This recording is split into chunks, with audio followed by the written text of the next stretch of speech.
Welcome to Rebel Watch, an all-Star Wars podcast. Hey, what are you trying to push on us?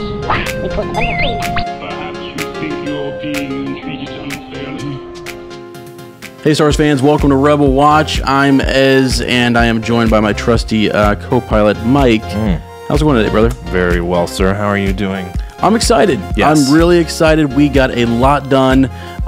We are, this episode on iTunes and Podbean's coming out just a hair late for you guys on Tuesday. It will be Tuesday night by the time we get it up. But it's because Mike and I got a crap ton of work done on the podcast. There's a lot that goes into a live production.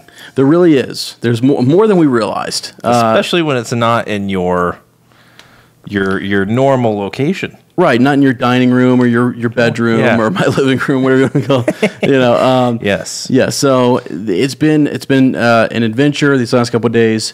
Couple big announcements, though. We're going to dive right into the Council of Elders today. Yes.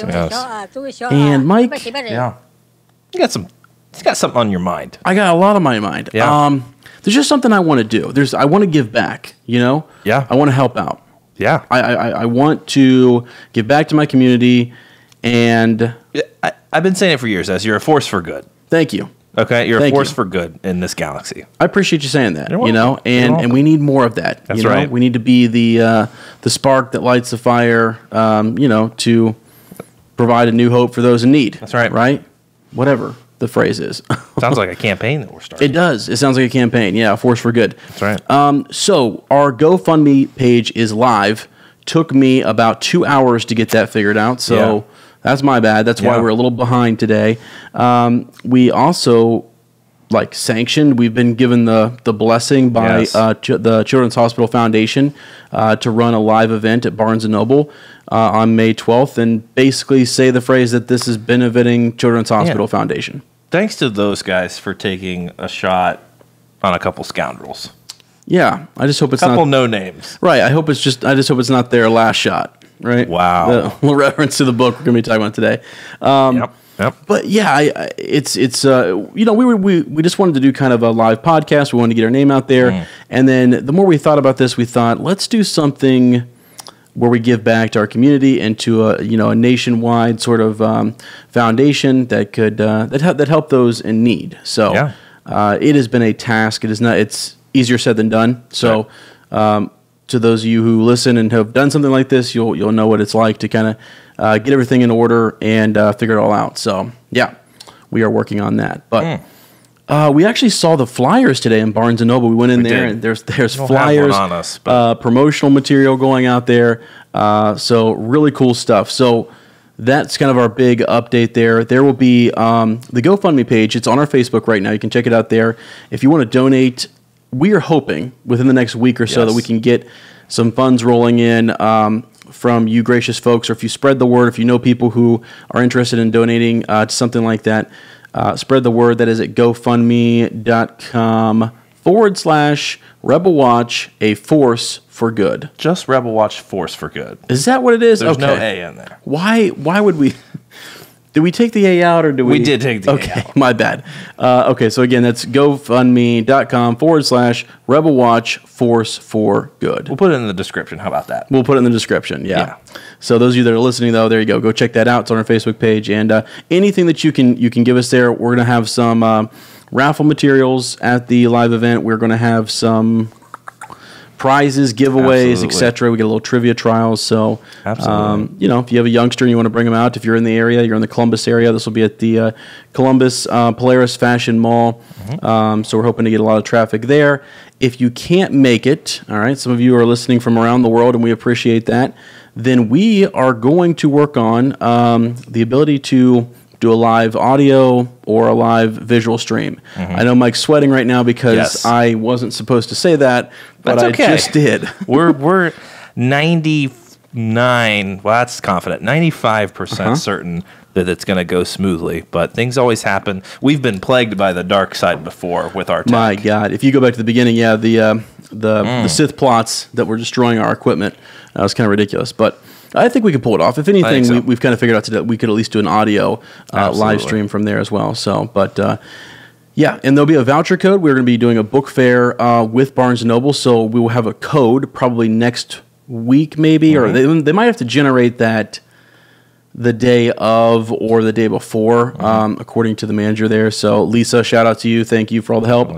And Grace, shout out to you for promoting the heck out of us there locally. So, but anyways, yeah, we get a voucher code to you guys, and then if you order something online that week, I think it's 10 to 15% of those, that profit will go to Nationwide Children's Hospital. Absolutely. So, really excited, Mike. I'm excited as well. This could be the first of many. It could be a really good step in the right direction because we do want to continue to do this with other things. This is it's really a test run for us to see if we're capable, if we raise money. But I think we'll still try to do whatever we can to just instill some good in the galaxy. Yeah, really. And it doesn't have to be a whole lot. So, we've set the bar, I don't know. Pretty high. Well, we did set it kind of high, but we did. But we're just hopeful, you know what I mean? Yeah. So we'll see how it goes. So anything you guys can contribute or donate, that will not go in our pockets. That is going to a very good cause and will help those in need. That's right. So, all right, my friend. Any other updates there for Council of Elders? I don't think so, man. That's a nice wrap up. That was good, right? Okay. All right, solid. So let's move into the HoloNet. Wow, Mike just told me about a featurette that, when did that air? A couple of days ago? 2 days ago. Aren't you glad we watched it? Yes, I am. That was amazing. It was awesome. And amazing. What did you see in that really stood out to you? What would you say? Like 20% of the footage was stuff we'd seen already. Right. 80% was like stuff we had not seen. Lines, visuals. Right. It was cool hearing actors' commentary. Yeah, and Ron Howard's commentary. That was awesome.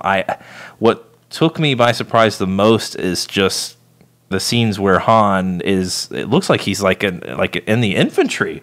I expected him to be like an Imperial pilot maybe, but he's on the ground in wartime, it looks like.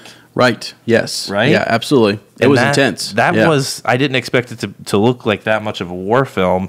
And then to hear, what did Ron Howard say that was so striking that, I mean, at this time, the Empire runs everything. We're going to see a lot of the Empire in this movie. Right, yeah. I mean, we knew we would because they are the main player in the galaxy, obviously. But I thought we'd be on more remote worlds. Well, my question, and I think just from what we saw from the featurette, is were we looking at Imperial forces versus pockets of rebellion? Could have been an organized alliance, or was it just independent, worlds rebelling or fighting back? It could have been. I'm just going off of him saying they are the presence, and there's a lot of them. Oh, yeah, no, I'm with you. I'm thinking it might be more independent worlds. And, gotcha. Yeah. Totally see what you're saying. It'd be cool if we saw, like, them fighting the Rebel Alliance, but it might be too early for that, or just might be a pocket that's emerging or something. Hera shows up. Gosh, could you imagine? That'd be crazy. Could you imagine? That would blow my mind. That would be awesome. So, but yeah, it was really neat. If you guys haven't seen it, go check it out. A couple minutes long, 2-3 minutes long. And the commentary, just getting to hear sort of, the message I took away from it from Ron Howard is that you're going to see what happens to Han Solo in his early days that creates the smuggler, the scoundrel that we know in 4, 5, and 6. Absolutely. So that's exciting. Every piece of material that comes out gets better and better. Correct. And usually that doesn't, I don't know if that, I guess it does happen, but I mean, we're 24 days away. Right. This was huge to me. I don't know. This just made me, I'm at 110% now, just excited. I'm all in. Even the cashier, we bought a little something at Barnes & Noble, just straight up asked, are you excited for Solo? Like, everyone's talking about it. Yeah, everyone's talking about it. There's more excitement going on for it than I realized. Even got a couple students who they're amped. Yeah. They love Han Solo, know. So we'll see. We shall see. Interesting. So that's our HoloNet today. The couple of things we could have brought up. We want to save some time for our big topic today, which is the Last Shot, Part 2 by Daniel Jose Older. So we'll get there. You ready to jump into pondering? It's my favorite segment. It's my favorite segment, and it could take us down a path, a rabbit hole. You never know where it may lead us. So. We're going to do a little something different this time, though. We actually have a voicemail, we do. correct, that we're going to listen to. Yeah. Well, the headphones are going on. This has never happened. This has never happened. And normally we'll have these set up with, we might actually start podcasting with headphones on. Well, we'll see. Take some live calls and stuff. Gosh, could you imagine? That would be epic. Sorry, what did you say? Yeah, so Mike has noise canceling headphones on, so he can't hear a daggone We're live? thing. That's hilarious. Okay, so we're going to play. This is from our good friend Luke Elder. Gave us a call. And gosh, of course, I wouldn't have the number pulled up here. You had to go search the number, didn't you? Had to search the number. We will definitely have to put that in the description as well. It is in the description now. That's so right. so you're good to go. So I don't have it memorized yet, but go check out the number there and give us a call, leave us a voicemail, ask us a question. If you have a pondering, leave that. This is turning into a popular segment, though. Pondering with Kenobi is taking off. It is, because you can go in so many different places, in the EU or canon, what have you, and it's epic. So absolutely. All right, let's take a listen to our good friend Luke here. Hey, Rebel Watch, Mike and Ez, Luke Elder here, your episode 4 trivia challenge champion. Yes. Oh my God. I wanted to get your take on something I've been noticing as I'm reading the Last Jedi novelization. My first go around with one of the novelizations. I'm having a grand old time. Makes me think I need to go back and check some others out. Yes. Mm-hmm. But as I've been reading, I've been noticing the author talking a lot about the First Order's manufacturing capabilities, weapon-making capabilities. Every time they talk about Snoke's massive Star Destroyer, the Supremacy, I believe it's called, the author usually throws in this line about, if they were able to build this, who knows what else they were building or what else they're capable of. It seems to me that he's maybe hinting at something that's coming in Episode 9 in terms of a new super weapon. I don't know how much more sort of creative they can get with those. It seems like every time it's just a bigger version of the Death Star. Yep. I hope we don't get a repeat of that, maybe something a little more creative. Death Star 1, Episode 4, and Death Star 2, and Episode 6 was just the first Death Star on steroids. And then Star Killer Base was the Death Star taken to the max. So, not sure what else they can do there. Wonder what you guys think about that, or if you've noticed that too, going through the novelization. Have at it. May the Force be with you. Okay. Oh, wow. Thank you. That is epic. Thank you, Luke. I love the guy. That was our first call. Yeah, I mean, pretty cool, and it's great hearing from a champion, bring him back. The people want the champ. They do.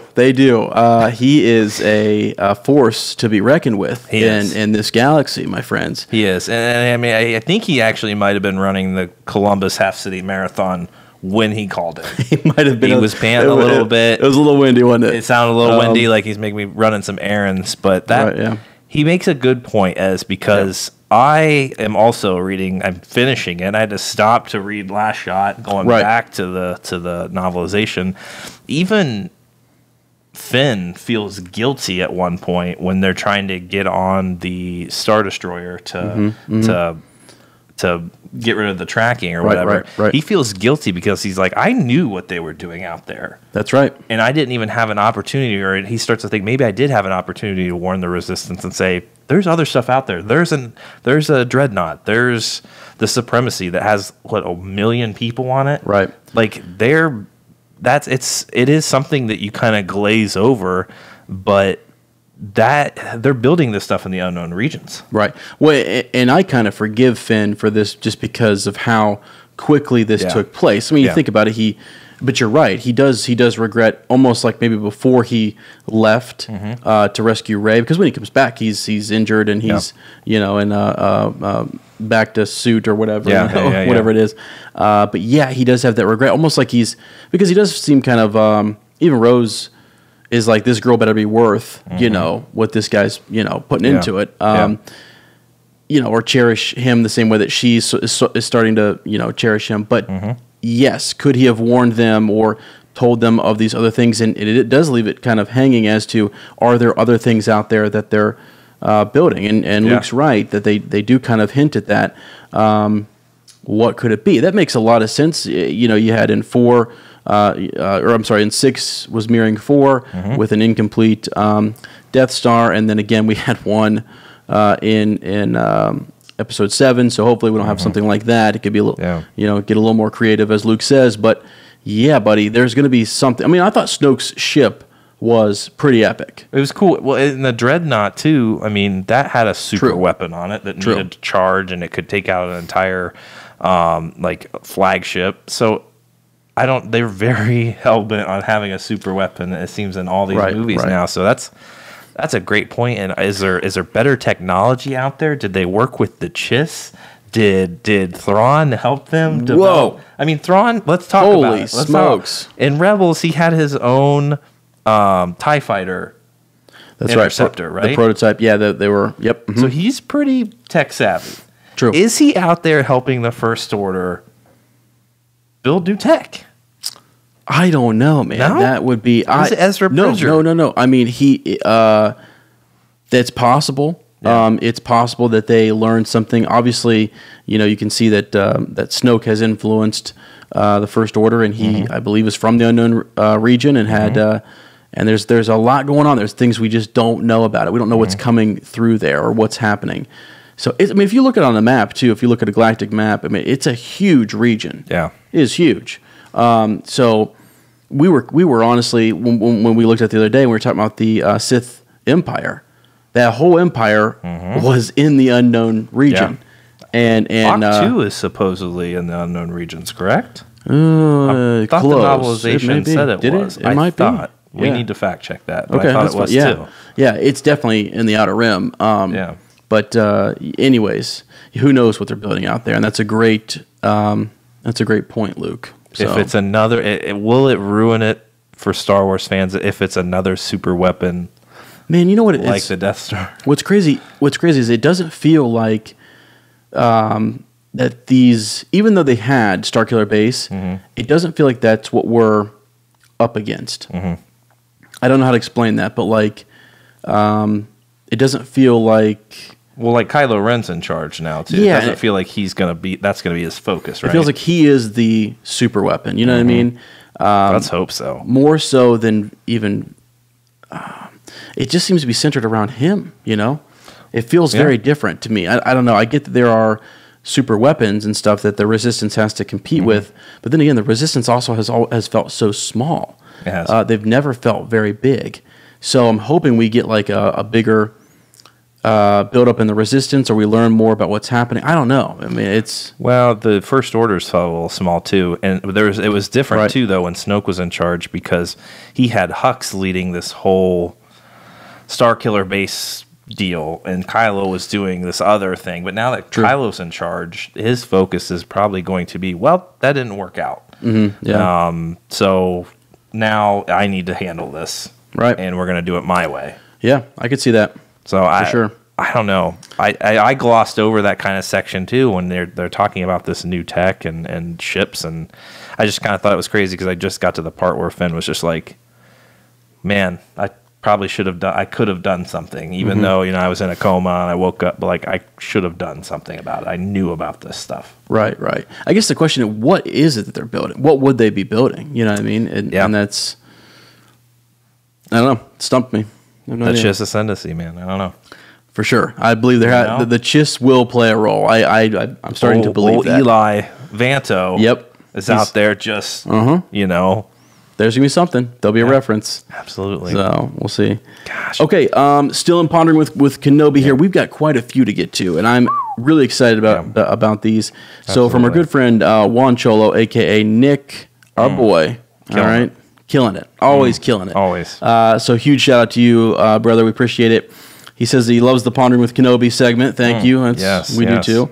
So he's got one for us here. Talking about the best reference Star Wars movie. He's looking to see Chewie go Haas on something. That's right. Droid. So he's thinking that one of the best references to him in any Star Wars movie is the idea that Chewie is ripping off a droid's arm.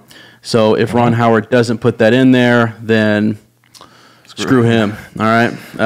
Well, in the deleted scenes for Force Awakens, Chewie ripped off Unkar Plot's arm. Yeah. They took that out. They did. So he has ripped someone's I think Disney would probably let it go if it's a droid's arm. True. You know, and we're going to talk about droids today and how they're treated unfairly and you know, what have you. But yeah, I'm with him. I think it would be you got to see something, you know, Chewie ripping the ears off of something or ripping the arms off of something. We saw him slam someone head first into something. I mean, into the ground. That was intense. I thought that was more intense than maybe seeing a droid arm ripped off. Yeah. I mean, that guy head first into the ground. That neck is broke. Gone. Yeah, gone. He's gone. Sorry, fella. Enjoy the long sleep. That's right. Yeah. So, anyways, I'm with you, Nick. There's got to be some solid. Those references that were made in Episode 4 on the Millennium Falcon. Those are what we're going to see a lot of those. Absolutely. You know, hinted at or fulfilled or what have you in Solo. Yes. Have to. Absolutely. So a lot of fan service. But thanks for that. We also have Wade from Facebook. He mentioned that the idea, what if they remade the prequels? And he's not talking about like a reboot. He's talking like script, the same. Line for line, shot differently with new actors and then new settings. Like, that would be interesting. It'd be interesting. How would it change Star Wars? I mean, you're never going to forget the prequels. You would have original trilogy fans pissed off. Yeah. Because they were remaking the prequels. Because you can never please Star Wars fans. No. And I think, you know, do I think they're going to do that? No, I don't think they're going to do that. But what if they did remake them? I like, you know, to just think about the what if scenario there. It would probably be less of the CGI. I think that was a big criticism or whatever. Yeah. Would they try to keep as close as they could to the actual lines and the verb? I think they would, but I think they might change a few lines. Yeah. You know, if they could, or make them a little easier to act out or read or what have you. I don't know. Yeah. But yeah, I think they would definitely do, you know, more real sets and things like they're doing now. The nice mixture and stuff to where the CGI doesn't look super different. You know what I mean? You can kind of do a mixed blend now. So if you watch the documentary, what was it? The Empire one, Empire of Dreams. Yep, Is that what Empire of Dreams. We watched recently. You have actors or even producers or directors of the movie saying like George Lucas wasn't the greatest writer. He's a great storyteller, right? Not that great of a writer. And those were space operas. I don't think so much like the newer age films are, but those were. Yeah. So it has that. I don't know. It's a weird dialogue, and I mean, Mark Hamill would say it in the originals. Like he has saying these crazy things that no one would ever say, and there wasn't a lot of that in the prequels. It was just weird. That's true. Dialogue. It was very. I honestly think people criticized him a little bit, and then he might have changed the way he approached dialogue and writing the prequels because it does seem kind of different, doesn't it? Yeah, it does. It was almost like the dialogue in 4, 5, and 6. Every line was dripping with some context or some reference to Sullust or you know, forces amassing here or there, or you know, selling the T-17 or the new model, the T-17 versus the T-16. You know, just things like that were kind of. It didn't feel realistic, right? It takes me back to reading like Old English or something like that, to where it's hard. It wasn't as relatable, I think. And books like The Last Shot or Rogue One are a little more real. I think your basic dialogue with someone it's more relatable in that sense, I think. Yeah, well, and I get where, because you know Mark Hamill was saying, who says this? Who talks like this? Yeah, and I think you're right. It's supposed to be that space opera. It was meant to be more of a, you know, almost like nowadays we have our kids in class, you're learning about Shakespeare and Shakespearean language, you know. Yeah. Did we ever talk like this? Is what they'll ask me from time to time. We at least you know, wrote it down that way. So absolutely. But anyways, that's a good point. I don't know. That remaking the prequels would be very interesting. I personally wouldn't be a fan as much as I didn't. I actually liked the prequels. I didn't dislike them. So I just like the originals better. There's another great trilogy that I'm a big fan of. Yeah. Started with the movie Gettysburg. There's 3 novels in this trilogy, and they first made Gettysburg, which was fantastic. It was a movie made for TV. Yeah. And it was great. It had Martin Sheen, Jeff Daniels. Yeah. Had all these great actors in it. And it was perfect. They got some money to make another one. They made it. It was a prequel called Gods and Generals. Yeah. And man, it was bad. I love it.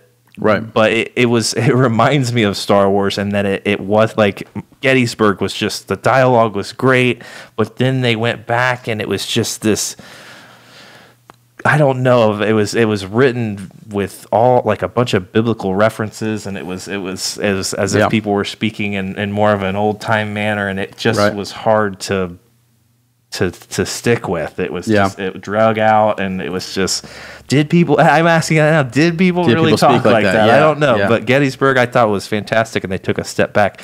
Interesting that I can relate those two. Yeah. But no, yeah, I think that's interesting. Yeah, when you talk about dialogue or whatever. Well, and it's even like you said in books. Well, we talk about this in English class all the time about the author capturing the true, like at that time period, look at Of Mice and Men, that is how they spoke. He was trying to capture, what it was like to be on, a ranch, and to be hopping from ranch to ranch and to be one of the, laborers or whatever. So I'm noticing with The Last Shot, going from it straight back to the novelization of The Last Jedi, just those two different writers, like, I don't know, Daniel Jose Olders feels very, in The Last Shot, feels very just natural. And the dialogue it just flows through me. And then going back to The Last Jedi, there's all these references, like you said, when they're referencing things that make the story relatable to the Star Wars universe. He doesn't do that so much. No, it's more about he's capturing the essence of those characters, Lando and Han, and it feels like them. It does. The banter's, you can literally picture them saying these things, and it works. Absolutely. So, some of the best dialogue I've ever actually seen in literature, and especially in Star Wars literature, is right there. So it's awesome. Okay, now Mike, let's see, was your question here? As I had a ponder of my own. You had a pondering? Okay, tell us about it. So a coworker of mine, we were talking about Infinity War, right? And great movie. Yeah. But he was talking about, they kind of, were we talking about Infinity War? I don't remember exactly what we were talking about. Okay. But no, we were talking about Star Wars. Just kidding. We were talking about Star Wars. I'm thinking of another story. This is a Star Wars podcast. You're in the right place. I'm just trying to get those Infinity War tags into the description. It's hot. It's hot exactly. Right now. I got it. At least 15,000 views, I think. Right. Yeah. But we were talking. I'm going to tag that. Though. Absolutely. Why not? It's a Disney product. Oh my gosh. So we were talking about episode 9 and like villains, and we were talking about Mara Jade actually in particular. Yeah, okay. Could she be brought back? And he was going through all this story that'd be cool. I was like, that's a lot of story for one movie. I see. And I thought, unless they made it a 2-part episode, like The Hunger Games, like Harry Potter, like all these stories have done with their last installment, we could have a huge story. Wow. That would be a game changer. It would be different than anything they've ever done. But why not? Everyone wants a huge ending to this, and they want it to be epic. Why not make it a 2-parter? That would be absolutely that would be crazy. I don't know how I even feel about it. I saw it in the notes, and I was sort of like, what would that be like? Is he thinking? Because if they did that, I guess the way I would want to approach it is to tell us nothing about a part 2. Have no idea like Infinity that there War, would be a part 2. Yeah, and then just boom. Interesting. At the end, we're like, that can't be it, and then just to be continued. You know what I mean? Mara Jade will return. Yeah. I don't know. I wonder too, with the way that they've done this, it's they could just go from like that's the end of that arc, and still leave it wide open to where you pick back up with the arc.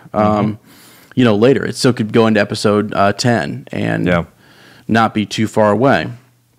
I guess you've got 18-year gap or what have you between 3 and 4, and you've got a 30-year gap between 6 and 7. You could do something like that. You could do a shorter gap with it. Or if the scroll just pops up and it says episode 9. Part 1, and then the title. Would you flip out? Yeah, I'd flip out. I would I would be distracted. I would want that to happen at the end. I would just want to, don't even tell me. Yeah. You know? Yeah. So, I don't know. That'd be crazy, man. That'd be crazy. Okay, so let's see here. We got a couple other pondering people that sent us a few different things here. Yeah. Brent. How you say that, Mike? Yeah, Brent Ganuski? Ganuski? Yeah. Ganusk? I don't know. You have to spell it out for us. I mean, we'll need a phonetic, pronunciation there. But Brent says, hopefully, this was in reference to, we asked the question, one of our ponderings on Facebook and on Twitter, was whether or not Alden Ehrenreich signing the 3-year 3-movie contract. Contract, is that just something that they do traditionally, or is that something that they're doing that as a safety net? They only have plans to make one, see how it goes. If it's successful, make more. And we're really just gauging, how people felt about that. Would that be cool? Would you be interested in seeing? We haven't even seen, Solo Star Wars story, but. Could they do it? Absolutely, they could. Just depends on where they kind of end the movie. But they could do several adventures. A trilogy of different adventures that sort of make Han Solo into who he is. I think that's too much personally, but let's see what some folks are saying. Hopefully, he does cameos. Brent says in other Star Wars films, like maybe have a Lando movie and he kind of just shows up for a scene or two, or they start making a lot more than one movie a year. Could. That is possible, yeah. Let's see. So, yeah, I don't know. Thoughts on... Oh, and actually, I kind of want to mention, I'll throw in Rogue Squadron podcast. Hit us up there on the old Twitter. And, it kind of just said that they see it as just tradition, and it's something that... they don't think that really confirms anything, just that he signed those 3. And I agree with them. That doesn't confirm anything, but it's the idea. What would that be like? Are we even interested in that? I think there's a lot of people there who weren't even interested in a Solo movie to begin with. Yeah. And now we're kind of amped and excited. Like, oh, this will be cool. This will be fun. I kind of feel like I would have said that without anything, really. Yeah. I'm just always excited to see more, So I'm a fanboy. Call me, whatever. Yeah. But, I don't know. Super interested to... The professionals seem to think that or have said that that's pretty standard. It happened with Rogue One and Felicity Jones. Right. And we see what happened to her. And it depends on how the movie ends. If it shows up with him going in the cantina and it ends like that, most likely you're not getting a sequel. Yeah, it better not end that way. That would be terrible. That would be terrible. Please don't. That would be a huge gap. That would be a huge terrible. time. That would be terrible. There's no way that's happening. No. But you're right though. It just can't. I don't want it to be too. If they're depends on where we're at in the timeline. If we're still way back 10 years before or something, then we're okay. There's so many other stories out there to tell. So I think one's probably sufficient. Yeah, I do too. I think one's enough. Tell enough in this story. Get him to the point where he's with Chewbacca in the Falcon. Yeah. They're doing their own thing. Let them be and let our imaginations run wild. Absolutely. Go back to your Legends books, check that out, and go from there. Yes. So we also hit Rogue Squadron back up, though. Want to know what those guys think, if they're excited, if they're amped. We'll see what they say. Absolutely. Fill you in. Absolutely. Thanks for hitting us up, fellas. Now, on to another pondering. Our good friend, Michaela. Hey, Michaela.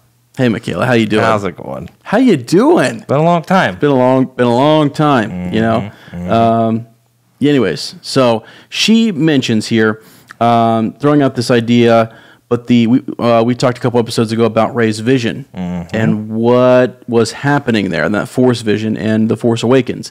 And she mentions here that Rey, but the vision that Rey has to her was never past or future, but maybe a mixture of past, present, and future things. That maybe could happen, that have happened, and are happening. There's a lot of... the future's always in motion, That's always in motion, yeah. Is that even Rey, that little child on Jakku? Whoa. Is it Rey's daughter? Is that her twin sister? Is it her twin sister? Who knows? Yeah, I don't know. We don't? Well, and I think that's the thing. We were really kind of thinking through that whole piece. He has his mask on. When did that take place?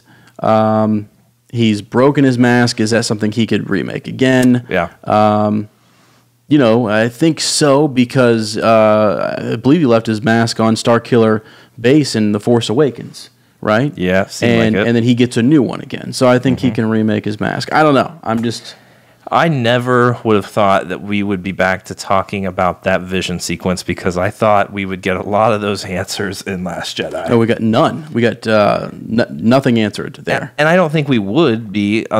The only reason we are is because, Last Jedi just kind of disregarded all of that. And J.J. Abrams is back. Mm-hmm. I don't think we'd be talking about any of that had J.J. not come back to do Episode 9. Because we think he's going to relate this to Force Awakens, right? Yeah, we do. I personally think so. Yeah, I don't think that, The Last Jedi completely tossed everything out the window, but I did, when you think about the Knights of Ren, and if that is the Knights of Ren that we saw in that Force vision, Rian Johnson says that he just didn't see a place for them in his story. Yeah.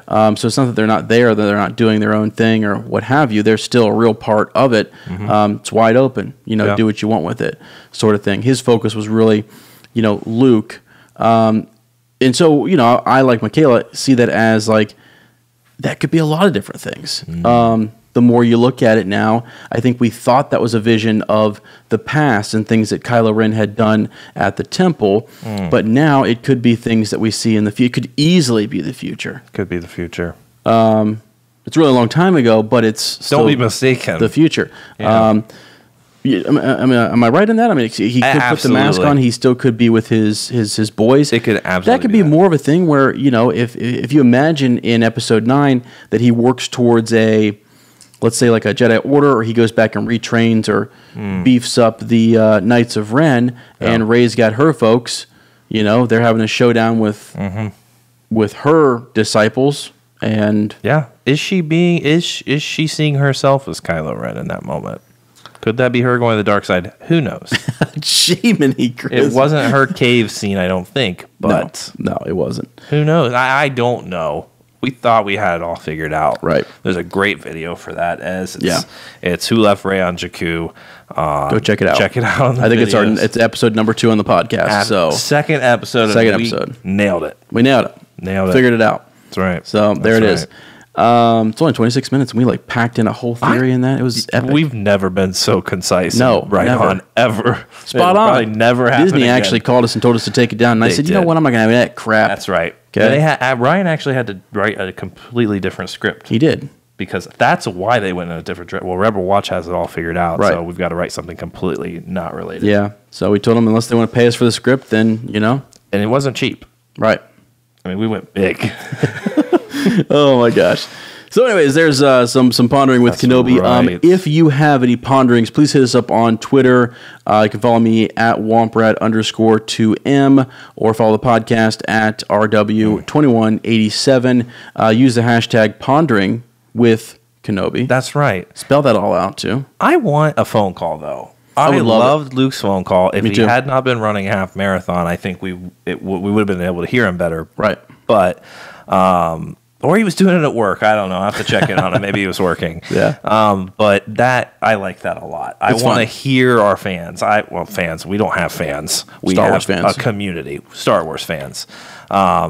So I want to interact with fans. Mm-hmm. I want to hear them. I want to hear how excited they get talking about Star Wars. So please call us. We'll give you a tarot reading too. Exactly, we will. But that's deep and sweaty stuff. I mean, it's the comments, whether on Facebook, Twitter, phone calls, what have you. Please let us know, because we would like to kind of continue that whole piece. That's right. And I think this week, my last sort of pondering. Yeah. We talked about Peekpa last week a little bit, and the Ewok community and what they're going through. Yeah. My pondering, and we'll get back to this in a second, is basically The Last Shot and how it fits or adds to the Star Wars universe. Yeah. Yeah. And can I just say, spoiler alert? Yes. Peekpa's fate unknown. We don't know what happens to Peekpa after this book.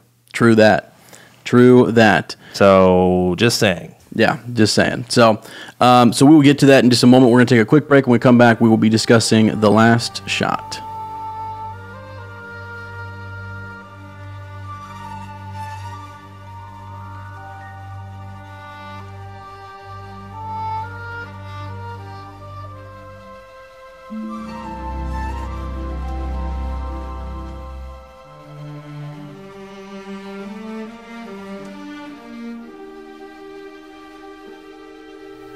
And we're back. We're talking about The Last Shot, Daniel Jose Older's novel.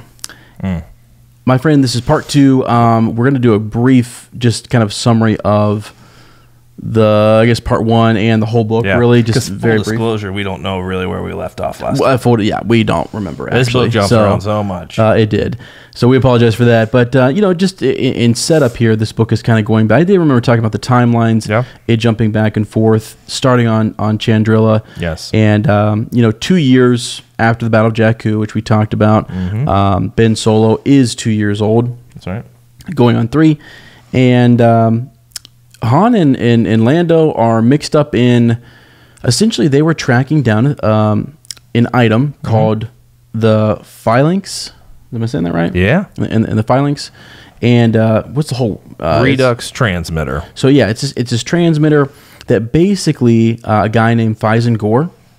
did we say major spoilers?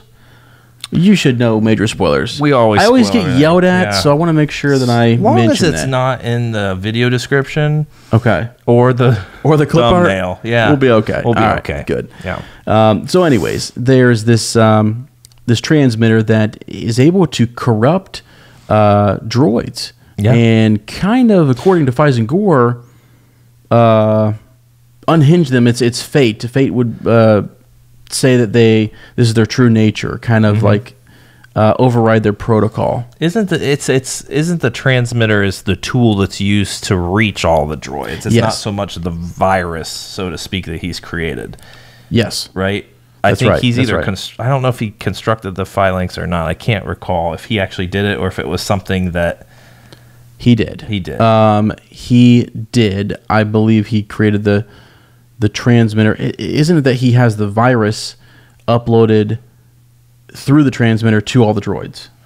Yeah, but he has to get to it, though, to insert. Remember, he has to insert it in. He physically has to get to it. So the point with these flashbacks is at one point he actually has it. He has the transmitter, and actually it was up for auction. So I take that back. I don't think he did create it. Remember, because it was up for auction with all the syndicates and the corporations, and the Empire was a bidder. And what's her name in the 10-year flashback? Sasha Bettine? No. Soros. What's her name? Han Solo's chick. Sana Staros. Sana Staros. Thank you. Yeah. She actually is the one who steals one of the bidders and actually takes the Phalanx with her. Yeah, because someone else had the same plan, I think, essentially, that Fyzen Gore had. And he was going to get this thing at this auction, and it's just a powerful piece of technology is what it is.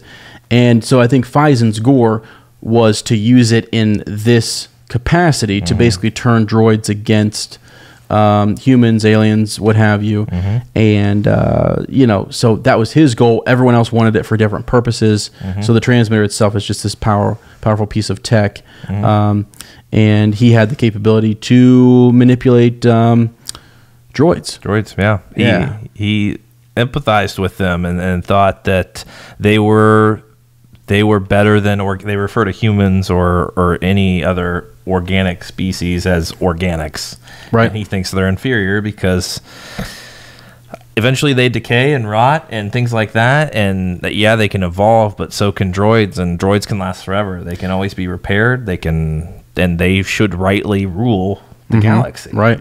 Yeah, and he's what's neat is he starts off as this medical student, this scientist, very interested in biology, and this is where I think we did kind of leave off in talking about on Utapau, that he was abducted. He has this traumatic experience where his friend is shot, and he kind of has a realization. He takes a life, he kills someone, and his friend is bleeding out, and he looks at this droid, which I imagine looks like 21B, a medical droid, and believes that just kind of sees that droid has been there for how many years? Has an arm that is missing. He's missing an arm, and just the idea kind of dawns on him.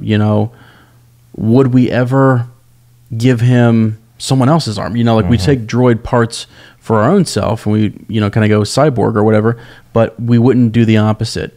So he starts to take organic material and attach it to droids. Yes. And it gets pretty messed up pretty quick. It's pretty messed up. Yeah.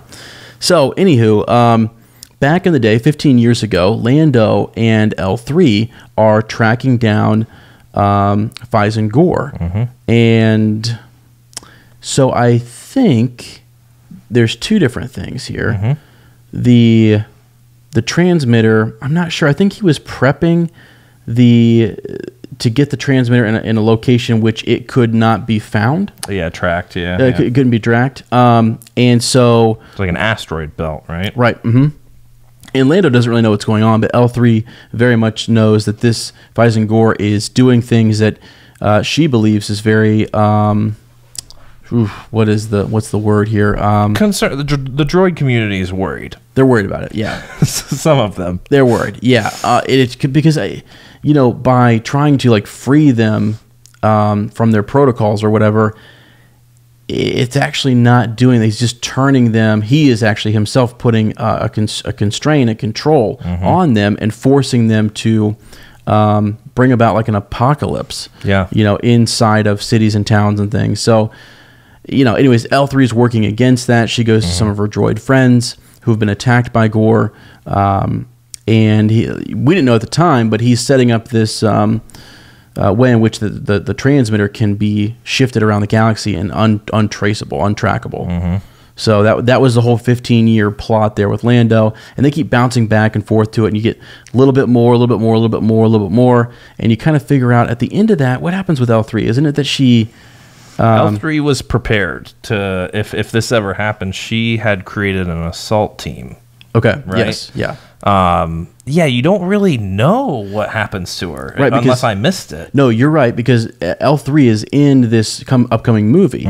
So before this movie is when this takes place.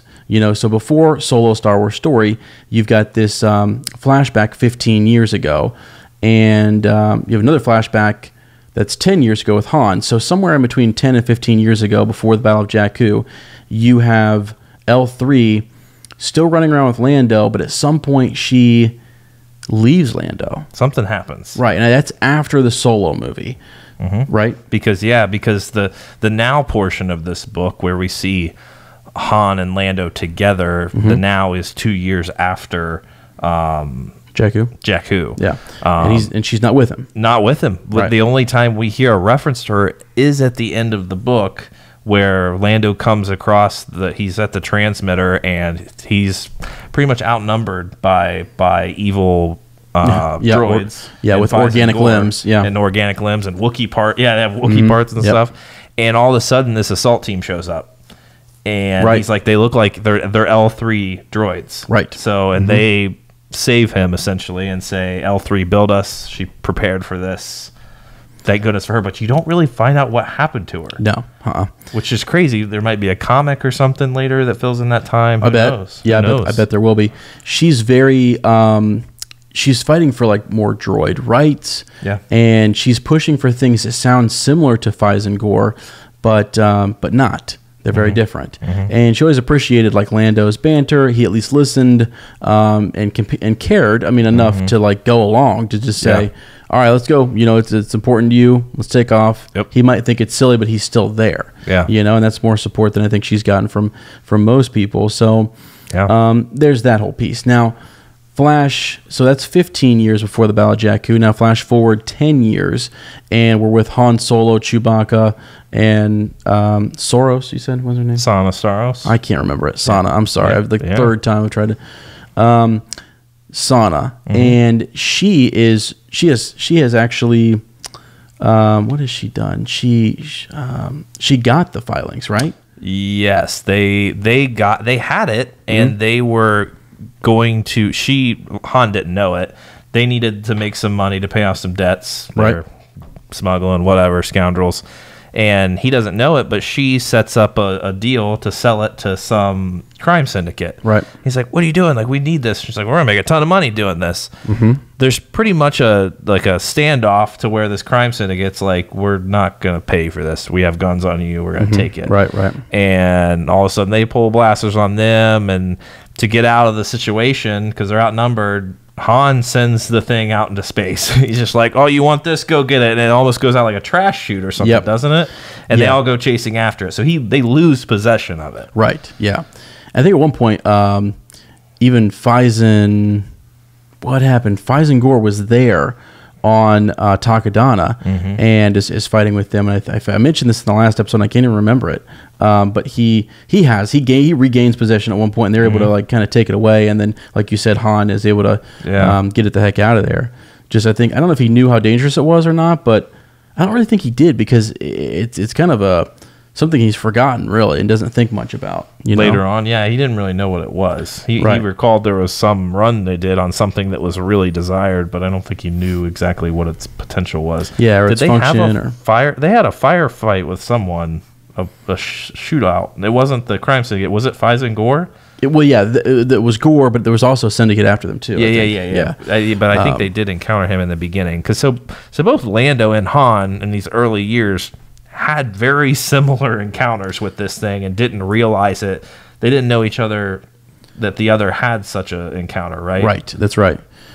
And really, Phison Gore, in the beginning of the novel, goes to Lando and just knows that he was someone who, he was an owner of the Millennium Falcon. So when Phison was sort of overcome by the owner of the Millennium Falcon, he believes it's Lando because Han hasn't re-registered it in his name. So anytime that he were to get in trouble with the Millennium Falcon, they're running down after Lando, which is kind of hilarious.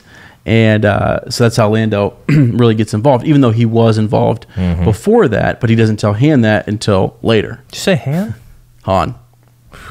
Han. Depends on who you're talking to. Okay. But yeah, so anyways, and then the whole time here, there's little things about some cool nuggets, I guess, that we'll kind of share. Mon Mothma and Leia Organa are working towards demilitarizing the New Republic. The New Republic. Yeah. Basically, like an arms sort of like tone it down, right? Yeah. Taking guns off of ships and things like that. I don't know how much Bloodline set the stage for that kind of thing, but this tells you just even a little bit how simple it really was for the First Order to build up arms elsewhere and come in and just kind of dominate the galaxy, because they had weapons on some ships, but they were very toned down kind of peacekeeping things. Well, and it takes you back to Canto Bight and the idea that where's the money, the New Republic is actually decommissioning some of these things. Well, who can we find? Who's interested in our product? Because they're not going to buy anymore. So you start selling to pirates. So those pirates were completely armed to the teeth in this. There was a situation at Grimdock, station, and it's a prison, right? Yeah, it's a prison of sorts, and so there's a standoff there where a system's kind of deciding whether or not to, or a territory, I guess, to be a part of or ally with the New Republic, and it just gets a little crazy. But you've got the First Order, pirates, other independent systems who maybe aren't a part of the New Republic who are going to arm up, and so I think that's sort of this is the precursor to what you see in Bloodlines, really. The idea of what do we do in the New Republic? How do we defend ourselves? How do we govern? Does the power lie in a centralized government, or do we disperse it to independent, worlds and systems? I mean, when Han and Lando are there, they take this ship, the Vermilion, which I don't know. I kept thinking it was the Falcon all the time because I'm so used to using it. Yeah. And they were on and off in some of the backstory, but their ship, this thing that they picked up, was the most armed of this entire engagement. They're just blowing these things out of the water. Right. And that was kind of, it's sort of a light cruiser. So I wasn't really quite sure how big it was or how it compared to some of the New Republic vessels, but it was definitely carried some firepower. So. Well, and you mentioned Leia and Mon Mothma kind of doing their own thing, right? Right. You find out though towards the end of the book, that this crew that they've set up. So Han and Lando, because that's really the interesting part. Once you get the backstory of they both have had interactions with Feisengor, and there's this transmitter. You get basically what you need out of that situation. That's true. Right? Yes, yeah. And then you go on to what's currently happening 2 years after Jakku. We find out they've assembled this crew with Peekpa, the Ewok. Right. Taka, their pilot, but we're not sure. It was a multi-headed species. Yeah, I know. We're not sure. Can't remember. This pilot is awesome, and I think because they refer to him as they helped arm this cruiser. So and the person behind kind of a lot of this was Princess Leia herself. She hired Taka to pretty much be their pilot. That's right. Because she maybe didn't necessarily trust Han and Lando to get the job done themselves. That they were going to need help. Right. Exactly. Yeah. It was.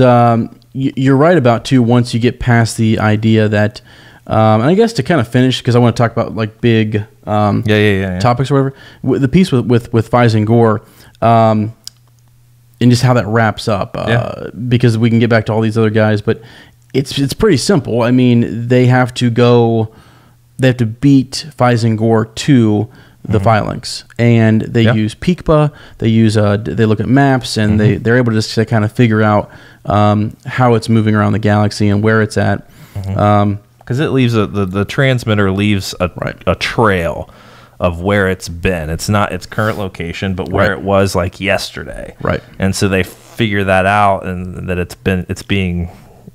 its movements are being hidden by a meteor or an asteroid belt. So it just is kind of masked by that, I guess. Right. Yeah. And so you learn that as they're fighting, they're out in these spacesuits, and it's a cool little. You've got some gunfire, some back and forth stuff between. Lando takes off out there, and he's close. You know, he's starting to kind of open up and really cares about the Twi'lek that he's with, and their lives are all in danger, so he's out risking his life. It's pretty intense. It's a really well written back and forth bit there, and Han is trying to rescue everybody in the Vermilion. So really, at one point, you know, Han and Lando kind of separate from the crew, and it's nice to have those two just working together / not working together / giving each other a bunch of crap. Well, it's personal for Lando too, because this guy tried to kill him. So because they get engaged by Phison on the Vermilion. That's true. And they lose him, and Lando's like, "I'm going after him." Throws on a suit, goes after him, and Han's like, "We're gonna figure whatever." I can't remember what it is, the engagement they were finishing up. But we'll take care of this. And I think Chewie goes too. He goes off as well to do something. He does, but remember first when Lando first takes off in the suit, Han has to go help them on the Vermilion, has to get close. Yeah. And he's able to kind of help them, Taka and Chewie and those guys, get out of the hatch. They had droids. Yeah. Didn't they have droids come on board or something? Yes. Yeah. They got boarded. They got boarded and stuff. Right. So, But anyways, when Lando finally faces down the phalanx, it actually is calling out to him. That was weird. That is weird. It has a mind of its own, and it's actually trying to resist the virus by like supplanting another virus of its own that was a self-destruct. He's talking to him in his comlink, saying, "Help me." And I got chills because I thought it was L3 showing up, and she was like, because this is when that L3 assault team shows up. Was there? Yep. And I was like, oh my gosh, L3's back. I haven't read anything about L3 since the beginning of the book or whatever. And but then it was really strange. It ends up being number one, the first medical droid that Feisengor manipulates, and his number one, the one who had the missing arm, who he gave his buddy's arm to, and kind of turns on him and says, "This is not what droids want. This is not good." And another kind of the whole piece where you're not really freeing us. You're just you're using us for your own purpose as well. So we're not really free to go do our own thing. We're programmed now. We're reprogrammed by Phison to kill organic life. So anyways, that piece kind of shakes down, and they're able to kind of at one point you've got Florks, Biggles, takes off down there with a couple thermal detonators and is chucking stuff, and that gets a little crazy. There's some back and forth action between the droids and Han's team, and the Lando's facing down the phalanx. How did he actually destroy that? The phalanx, do you remember? I think it wasn't then they say it was slowly destroying itself? It was. I thought he weakening itself. I thought he actually ended up like. Oh, he chucked a couple thermals and ran. That's what. Okay, all and right. he ran for his life, and he ended up. That's when he just kind of ran and dove off of whatever this. That's right. Platform was, and that's when the assault team caught him. Yeah. Okay. One cool thing when they were talking about, because he did upload that thing, the message went out to the droids. Because remember on Chandrilla. True. It's like a Brief page moment. chapter. Yeah. They go to Ben Solo, right, and he's being watched by his caretaker droid. Yep. Whatever, BB-7X, or I don't remember what it was. Yep. And all of a sudden it's like, hey, like he's like talking to him, Ben or whatever, and then all of a sudden it's like, kill. And you're like, oh my God, he's gonna go after Ben Solo. Right. And then they defeat the transmitter, right? And then all of a sudden he forgets why he went out of the kitchen or something like that. I mean, I thought Ben did something to him. Did you think that? No. Man, I was hoping that's. I think it was the transmission just cut off, and they got it just in time. He was talking. It was crazy because the droid was thinking like, I'm gonna slit the kid's neck or something like that, and he'll die that way or whatever. But then when the transmission broke and he went back to being normal, he's just like, why am I out of the kitchen? Oh, that's strange. Back to taking care of Ben. Yeah. Like, it was weird. That is weird. But it would have been cool if Ben just used the Force and he's like... I know, that's what I actually thought that it said that, but that something happened like that. But no, that's kind of makes sense. You know, like just if the droid would have got a hold of him, I believe that he would have had the Force would have just taken over. Yeah, would have taken care of him. Yeah. So I don't know. That's just me. But yeah, some other neat things, I guess. So once you get past that piece, they beat that. They beat Feisengor, right? Yeah. Yeah. Yep. And they blow him. They blow him up. It was kind of anticlimactic because they defeat this thing and they're like, we got to finish it. We got to take out Gore. And he goes out in this like spaceship thing. And I'm pretty sure Han's like, I got this. And he like shoots him in half.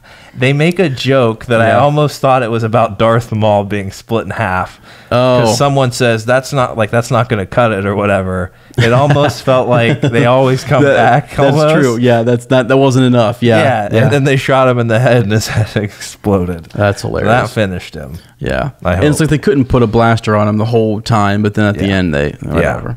The last shot.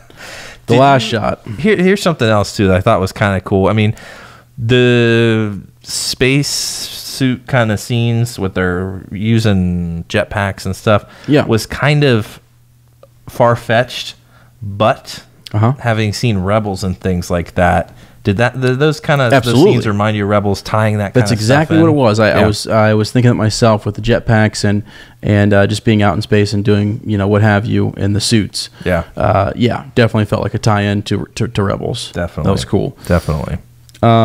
So I guess implications here, though. So how does this affect, the Star Wars verse and what we have going on? Well, one of the biggest ones, right? What's that? Peekpa. Peekpa. We don't know what happened to Peekpa. It's the key to everything. I mean, she helped save like this situation, but they don't say, man, she went back to Endor, made a fire. They don't say any of that. I wouldn't be surprised if she's in Rey's new Jedi Order. I could not agree more. I'm serious. Peekpa is actually so cool, and she's so sweet. Why return to a primitive lifestyle? Well, no, I don't think she will. She's still gonna be a splicer and stuff like that. But with a robe, this party's over. Oh my gosh! Wait, and she'd be speaking in Ewokese, of course. Yeah, she would be. Right? She would be. Yeah. Yeah. So those are the implications. No, right. What happens to Peekpa? No, it's like I think one thing it does is it shows us where, like you had said earlier, and it goes back to what Luke's pondering, the weaponry and the New Republic wanting to just they didn't want anyone to have these types of weapons or what have you, but yet they don't have control over the entire galaxy. Like not everyone is in you have an option to be in the New Republic. It's not an empire. And so if they don't have the guns, someone else will get the guns. And it ended up being the First Order. It was cool too, in that you had this guy who literally could have changed the galaxy. He's one man. He doesn't have the Force. He's pretty much cyborg, right? At this point. and that it was just going to be him leading machines and could have taken on the galaxy. So there's so many threats in this, especially with no Republic, no Sith Empire to kind of keep things in order. There's threats everywhere. Absolutely, yeah, that's for sure. And it was neat to see the droid perspective. Yes. Can't believe I'm saying that, but it was actually. But it's different. It was different, and it is neat. I wish we would have had some of our players in there, like C-3PO and R2-D2 and stuff like that. That'd be kind of cool. That'd have been cool. But there wasn't any of that. You got L3. L3's perspective was really neat in her personality and what she's interested in. So that was neat to kind of understand who she will be in this upcoming movie. Yeah. But and just the idea that they outlive. I think it was neat because it harkened back to the idea that I think originally one of the ideas for the Journal of the Wills was that R2-D2 years later was retelling the story to one of the Keeper of the Wills or what have you, and penciling it down. Yeah, the story told by R2. Absolutely, he's the storyteller, right? He's the one who's been there through everything and has seen all this stuff happen. So the combination of he and C-3PO, telling that story. It's kind of what they did in the prequels when you would flip on the welcome screen or whatever. There was this piece where it was R2 and C-3PO kind of talking about things. Do you remember that? It was like a recap, and they were it's like the home screen for the DVD. Yeah, I think I know what you're talking about. Yeah, DVD. So, anyways, well, and different. I kind of thought the droid story here was a novel idea until I just finished Fatal Alliance for the book club. Yeah. There were ideas then of droids evolving, becoming too powerful, making kind of their own decisions with things and having a huge influence on the galaxy. Once again, at that point, these you've heard of the hexes, you're that far, right? Yep. These creatures are powerful and nearly unstoppable for Sith and Empire even working together. Right. Or Sith and Republic working together with the Jedi. Yeah. So that, I thought it was a novel idea. I thought it was cool. It was kind of weird, but cool. But then we're reading Legends and stuff. It's there too. It is. Yep. I mean, that's a different perspective. Once again, that you don't really think. You don't think we see medical droids. We see R2. It's fun. They're the kind of the comic relief sometimes, but they're also a huge player. There's so many of them, and they can be very powerful. Well, and what's neat, what they've done that I think is pretty cool between episodes 1 and now 8 is to have those are the droids that those are the characters you can keep. You know what I mean? Yeah. You can have a droid's memory wiped and start back over, or you can just keep it, and they are this thread that makes one through what will be 9 feel like the same story. Absolutely. With different characters. Absolutely. So I don't know. Like I said, it was one of my favorite new canon books. Yeah, it was mine as well. I actually really, really liked it. I really enjoyed it, and again, it was the dialogue. It just felt. I didn't read the Lando Calrissian series and Legends, and I have not read the Han Solo trilogy. No. And but everything that I have read with Han in it, this felt like him. Yeah. This just felt like Han Solo. Genuine, didn't it? It really did. It really did. Just the way he would, just interruptions, the way they interrupted each other. Just it took me back. Like I was picturing those two characters. Yeah. And even towards the end, he has these very short chapters that go really quick. You're on the Vermilion with Han, then you're at the transmitter with Lando, then you're back and forth, and then eventually it kind of comes together. Well, and even at one point you got like Han saying, "Hold on," what's he say? Hold on there, buddy, or what's he say? It was a line right out of the movie. Yeah. But Lando said the line. Yeah, it was like "Hey, old buddy, don't let me down," and it was Han saying, "Lando, buddy, don't let me down," or something like that. Yeah. It was like they kind of reversed it. It was cool. It was really neat. Cool. It was cool. So yeah, if you haven't checked that out, you guys have got to check that book out. It's pretty. It's not like any huge, earth shattering, galaxy shattering, novel. It just gives you a little bit of backstory, tells you a little bit more about these characters. It doesn't jeopardize. It doesn't change anything really. New kind of order going on. It's a cool story though. Yeah, we keep saying it, but I think the biggest thing is that what you saw in the background happening to the New Republic. So if you wanted anything that would really tie into, 7, 8, and 9, it was that piece with Mon Mothma. Well, so and I still need to read Bloodlines. Have to do that. Yeah. But as much this as summer, yes, as much as this book, put some doubts in our minds about Han Solo and how he felt about his family and this and that, and being a father. At the end, he just kind of lets it all. He says, "I let it all out for Leia." Like I told her, I don't know what I'm doing, and she's like, "No one does. Right. We're learning as we go." And then he's like, "I miss you," this and that. It brought us right back to them being everything's okay. Right, but it did say that the thing that was interesting is that they have lives that are, I don't know, it's not your normal, we're going to live on one planet, go to work, come back home type of life. They're going to be gone for extended amounts of time, and you'll be here, and then I'll go do my thing, and then you'll watch the kid, and then exactly, and then sometimes we'll have a sitter, and we'll both go do our own thing. And to be honest with you, Mike, that sounded a whole lot like we are going to keep doing our thing and what we needed to do. Didn't it? And eventually that relationship might not last because of that. Right, exactly. Yeah. And it may strain because you have a youngster where do they fit into that life? Yeah. You see what I'm saying? He's just a disturbed teenager. I mean, seriously, it was more about like, I know that you need that, Han, and then Leia, I know that, I need to do this and stuff. Well, what? Hold on a second. What does your son need you guys to do together? And that was you go look at you can just grab it at the store, flip to the very last chapter, listen to their back and forth dialogue talking about what their life is going to be like going forward.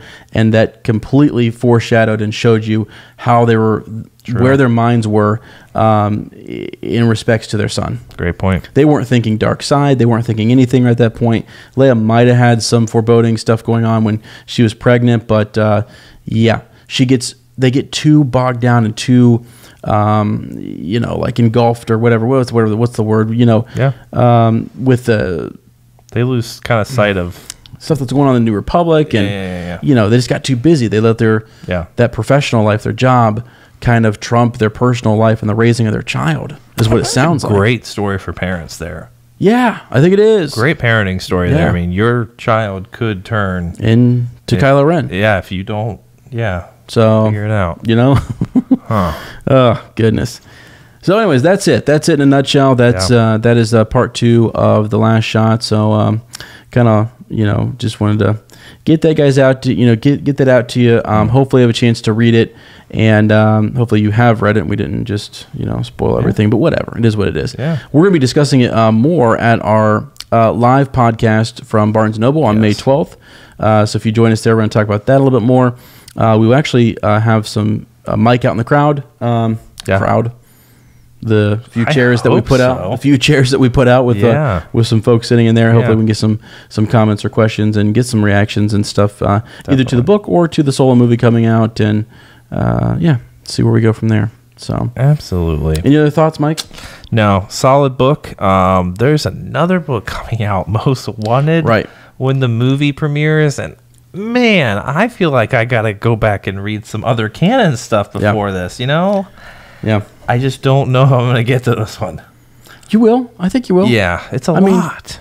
You don't have much else to read, do you? Well, I mean, I only have to catch up on the entire Darth Vader comic. I got to read Bloodlines, Lords of the Sith, Tarkin. Got to finish Last Jedi. I've got a lot to do.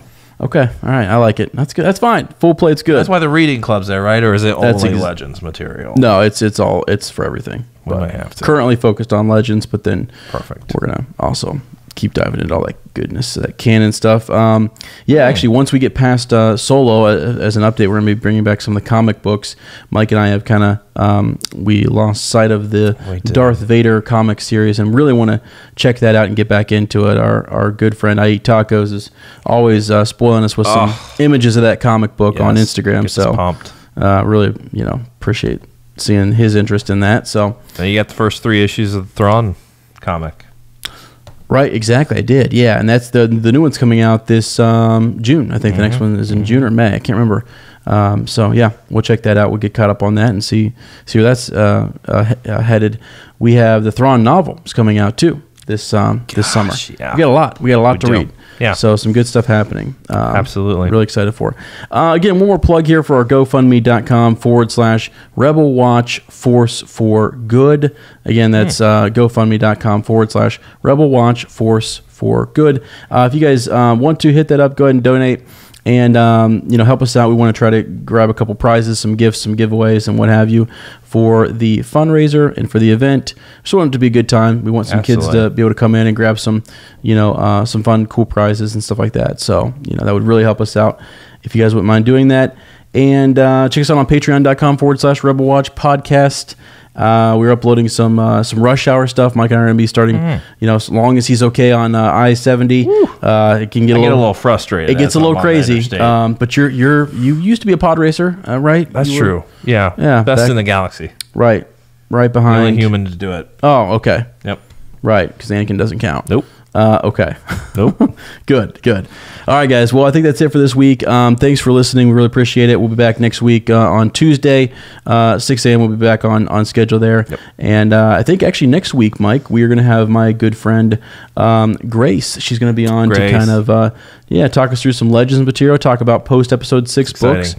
So give us a little bit. We'll do the front half of the show, and she'll be our featured sort of topic, just talking about,